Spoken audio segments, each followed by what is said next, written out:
दरवर्षीच पंढरपूर तालुक्यात मोठ्या उत्साहात दहीहंडी साजरी केली जाते. मात्र यंदाच्या दहीहंडी उत्सवाला विधानसभा निवडणुकीची किनार लाभली आहे. नोव्हेंबरमध्ये विधानसभा निवडणुका होणार असल्याने इच्छुकांनी जोरदार तयारी सुरू केली.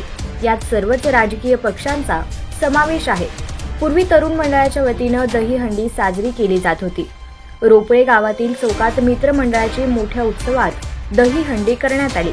कालांतराने दहीहंडीला शिवसेनेच्या पदाधिकाऱ्यांनी हायजॅक केले. त्यामुळे मोठ्या प्रमाणात दहीहंडी उत्सव साजरा झाला. असाच एक पंढरपूर तालुक्यात रोपळे या गावात युवा सेना दहीहंडी मोठ्या उत्साहात पार पडला.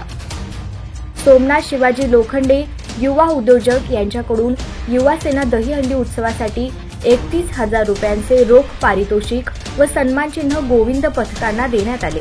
या सदर कार्यक्रमाचे आयोजक रोपळे गावचे सुपुत्र व शिवसेना पक्षाचे व मुख्यमंत्री एकनाथ शिंदे गटाचे युवा सेना तालुकाध्यक्ष महादेव काका भोसले व मित्र परिवार यांच्या वतीनं आयोजन करण्यात आले होते.